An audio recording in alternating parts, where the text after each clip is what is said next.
নমস্কার, আপনারা দেখছেন নজরে বাংলা অফিসিয়াল ইউটিউব চ্যানেল।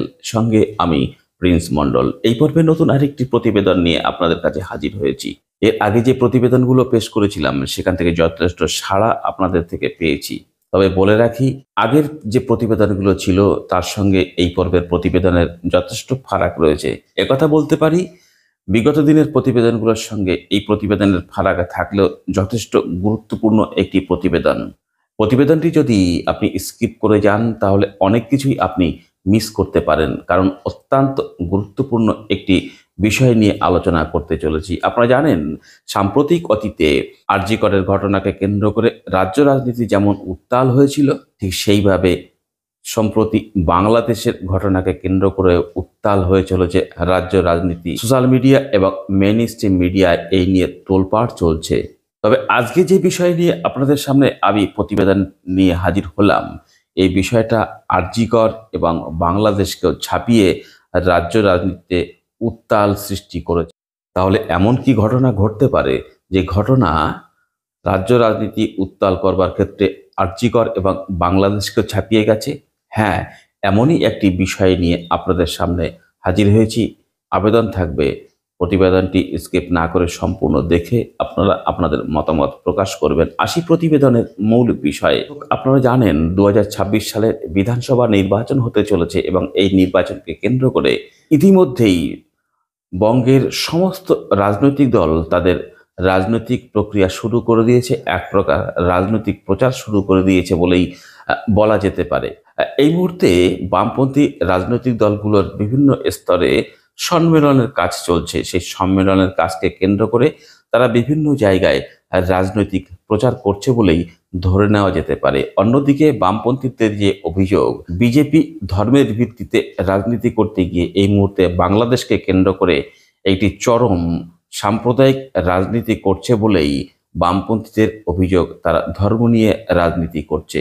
অন্যদিকে শাসক দল তৃণমূল কংগ্রেসেও তো তাদের ঘর গোছাতে শুরু করেছে। ইতিমধ্যে আপনারা জানেন তাদের মধ্যে 3টে কমিটি হয়েছে, শৃঙ্খলা রক্ষা কমিটি, যাতে দলের মধ্যে শৃঙ্খল রাখা যায়।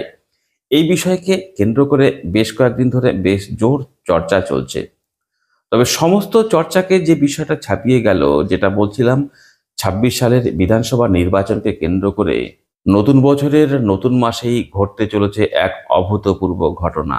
সেটা হলো, আপনারা হয়তো শুনে থাকবেন, শোনা যাচ্ছে বা জানা যাচ্ছে, ইতিমধ্যেই নির্বাচন কমিশনে অর্থাৎ কেন্দ্রীয় নির্বাচন কমিশনে একটি নতুন দল তৈরির আবেদনপত্র জমা পড়েছে এবং সেই আবেদনপত্রের কয়েকটি নামও ইতিমধ্যে তারা বাছাই করে তারা জমা করেছেন। তবে যদিও চূড়ান্ত নামের তালিকা, চূড়ান্ত নাম এখনো তারা ঠিক করে উঠতে পারেনি। শোনা যাচ্ছে বর্তমান শাসক দলের নামের একটা অংশ তুলে নিয়ে নতুন দলে সংযুক্ত হতে পারে, এমনই শোনা যাচ্ছে। এবং একথা শোনা যাচ্ছে, ওই দলের যে রাজনৈতিক পতাকা হবে সেই পতাকার রং এবং প্রতীকও নাকি এক প্রকার তারা ঠিক করে ফেলেছে। একথা শোনা যাচ্ছে যে বর্তমান যে শাসক দল রাজ্যে রয়েছে এবং রাজ্যের যে প্রধান বিরোধী দল, এই দুটো দলের একটা অংশ ভেঙে এসে নতুন দল নাকি তৈরি হতে যাচ্ছে, এরকমই শোনা যাচ্ছে।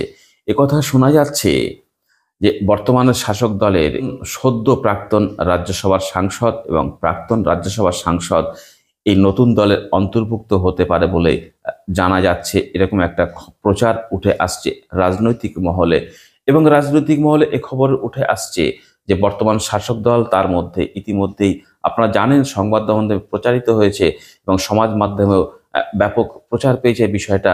নিজেদের মধ্যে একটা অন্তর্কলহ সংবাদ মাধ্যমের সামনে উঠে আসছে। এক নেতা আর এক নেতার নামে বিভিন্ন রকম সমালোচনামূলক কথা বলছে। তাদের মধ্যে একটা অংশ নাকি এই নতুন দলের অন্তর্ভুক্ত হতে চলেছে এবং একথাও শোনা যাচ্ছে যে শাসক দলের 2-1 সংখ্যালঘু সম্প্রদায়ের নেতৃত্বের নামও নতুন দলে উঠে আসতে পারে। এবার আপনারা অনুমান করে নিতে পারেন যে কারা আসতে পারে নতুন দলে, যে দল তৈরি হতে যাচ্ছে বলে শোনা যাচ্ছে। এবং একথাও শোনা যাচ্ছে নাকি প্রধান বিরোধী দল, তাদের মধ্যে যে দুটো শিবির আছে বলে শোনা যায়, প্রচার আছে যে দুটো শিবিরের মধ্যে যে ফাটল, যে দূরত্ব বাড়ছে। সবথেকে বড় কথা হলো, এই মুহূর্তে প্রধান বিরোধী দলের দ্বিতীয় সারির নেতাদের, যারা এই মুহূর্তে প্রচার নেই, যাদের এই মুহূর্তে সেইভাবে কোনো জায়গা দলের মধ্যে পাচ্ছে না বলে শোনা যাচ্ছে, তাদের একটা অংশ নাকি এই দলে অন্তর্ভুক্ত হতে পারে এবং একথা শোনা যাচ্ছে নাকি এই প্রধান বিরোধী দলের দুই একজন সাংসদ বা দুই একজন বিধায়কও এই নতুন দল যেটা তৈরি হতে যাচ্ছে বলে শোনা যাচ্ছে সেই দলে অন্তর্ভুক্ত হতে পারে। অর্থাৎ এরকম একটা পরিস্থিতিতে দাঁড়িয়ে যে প্রধান বিরোধী দল, একটা কেন্দ্রের শাসক দল, রাজ্যে যারা প্রধান বিরোধী দল এবং রাজ্যের শাসক দল, তাদের মধ্যে একটা ভাঙনের সম্মুখীন হতে চলেছে বলে শোনা যাচ্ছে। এবং যে কথা বলছিলাম প্রতীক, এই প্রধান বিরোধী দল এবং রাজ্যের শাসক দল, এই দুটো দলের যে প্রতীক রয়েছে, রাজনৈতিক প্রতীক, সেই প্রতীকে দুটো দলের প্রতীকের সংমিশ্রণেই নাকি একটি প্রতীক তারা আনুমানিকভাবে ঠিক করে রেখেছেন বলে প্রচারে উঠে আসছে রাজনৈতিক মহলে। এই বিষয় নিয়ে কতটা সত্যতা সে বিষয়ে আলাদা বিষয়। আমাদের কাছে যে খবর আমরা পাচ্ছি কতটা সত্যতা, সেই সত্যতা বিচার আমরা যদিও করিনি, তবে যে কথাটা সূত্র মারফত উঠে আসছে সেটা হচ্ছে এই যে বিষয়গুলো বললাম, দলের নাম, দলের পতাকা, নতুন দলের সিম্বল, এটা আনুমানিক একটা জায়গায় তারা স্থির হয়েছে এবং সর্বোপরি দলের প্রধান মুখ কে হবে তাই নিয়ে একটা জোর চর্চা তাদের মধ্যে চলছে বলে শোনা যাচ্ছে।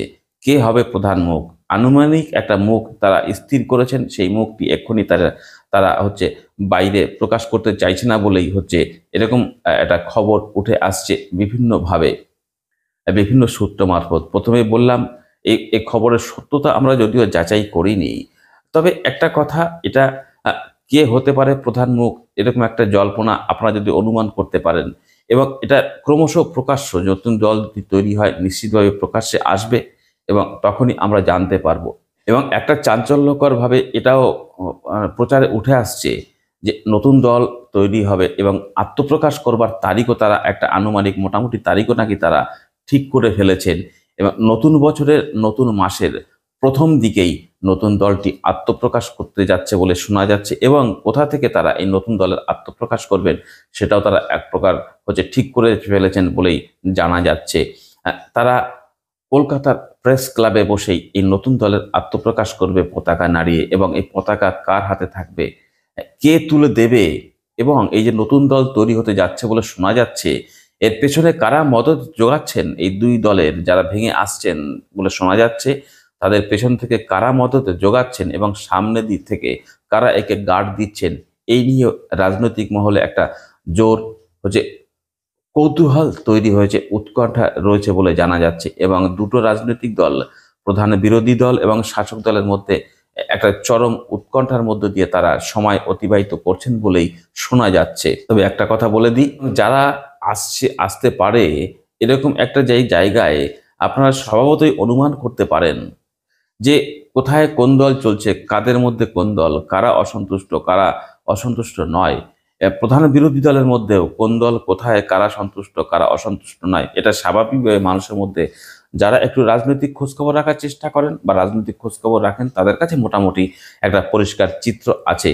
নিশ্চিতভাবে তারা অনুমান করতে পারছেন যে কাদের হাতে এই নতুন দলের রাশ থাকতে পারে, প্রধান মুখ কে হতে পারে। তবে একটা কৌতূহল থেকেই যাচ্ছে, এর পেছন থেকে কারা উৎসাহ যোগাচ্ছে এবং কারা সামনে থেকে গার্ড দিচ্ছেন।